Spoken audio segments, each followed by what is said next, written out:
Hey guys, it's Carla. Today I'm going to show you kind of a different technique for painting a tree. I'm starting with my canvas already painted with the raw sienna. And it's dried overnight, so it's nice and cured. It's not going to lift off or anything. So raw sienna first, good and dry, and now I've painted a blue and white mixture on top of it. So that's just my sky color, my background color.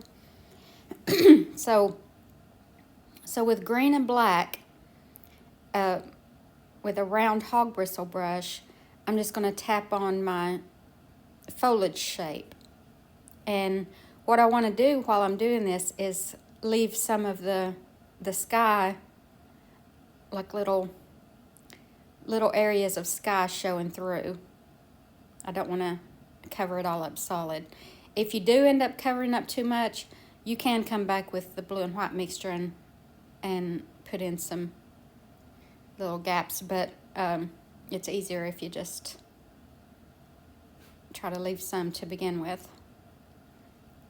So I'm just tapping on an organic shape.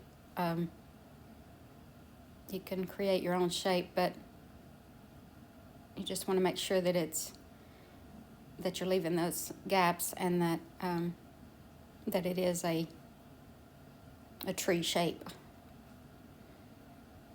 And trees typically have like clumps of foliage and then little gaps and stuff. So try not to make like a elementary school tree like you would do when you were younger, where it looks like a Christmas tree or where it looks like a ball. Try to make it more organic. And as you can tell right there, just the shape I've got on there, it's not a tree shape. I mean, it's not a typical tree shape. So now with a scraping device, and I'm using a metal clay sculpting tool, but anything hard that will scrape through this paint will work. So what we're doing is scraping through that wet paint. And you could paint these branches and limbs in, but this is just another technique of doing this.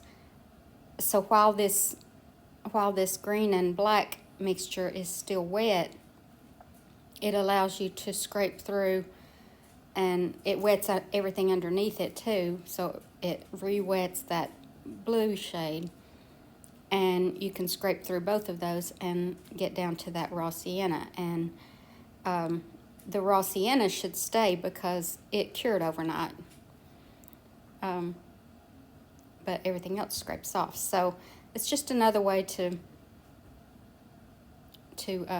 get your tree limbs in there.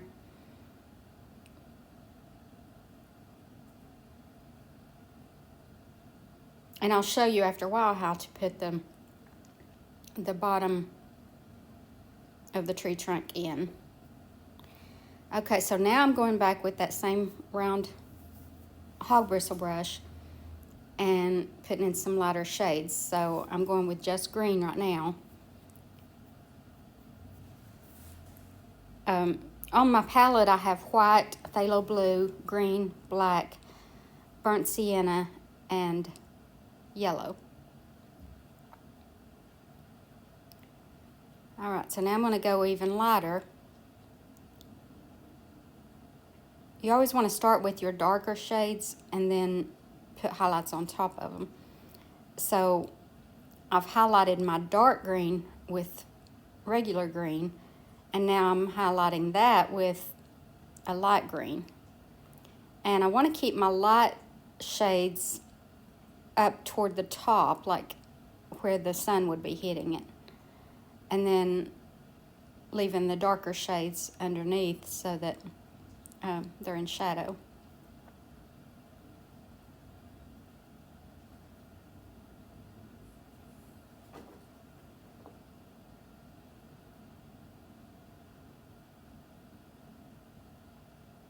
This is a really simple way to make a tree, and and with that knife thing, whatever, it's not a knife, it's not sharp or anything, but anyway, with that little tool, it's easy to scrape in the trunk. So now I'm mixing up a raw sienna and green shade to kind of give it a different flavor, I guess, to give it more of a warm shade. But you could put different colors in here, whatever shades you like. The main thing is to leave your darks in there and put in highlights. Okay, so what I'm doing right here, that was just water that I just painted on. And the reason for that is to wet that blue so that I can scrape through to the raw sienna.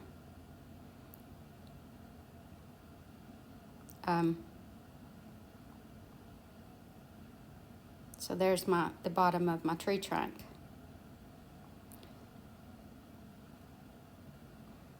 And now I'm just tapping in some black with that round hog bristle brush, some black and green, and then just going lighter and lighter. And I want to, I don't want to cover up all my dark when I put these highlights in, and I want it to be lighter out toward the edges, because right underneath the tree is going to be more shaded, obviously. So so out here it needs to be kind of softer and lighter.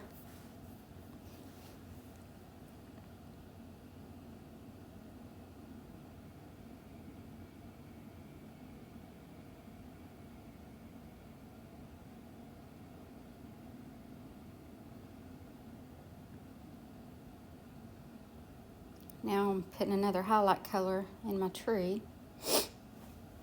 And again, this is just personal preference, just whatever you like.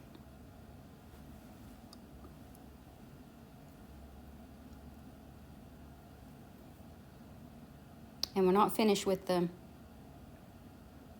grass yet.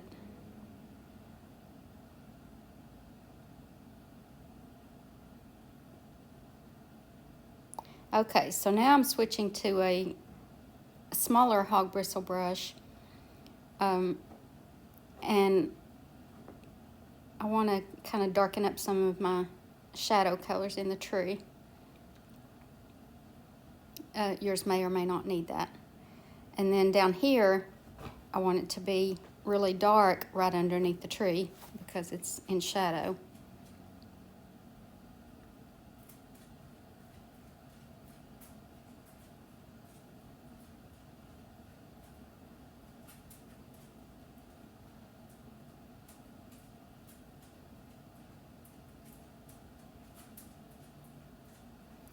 And now with a black and burnt sienna color, I'm going to kind of darken the trunk just a little bit because, again, it's in shadow. So just here and there throughout the trunk, I'm going to brush in some of that color. And that is it. And I hope you guys enjoyed this, and thank you so much for watching. Have a great day, and God bless you.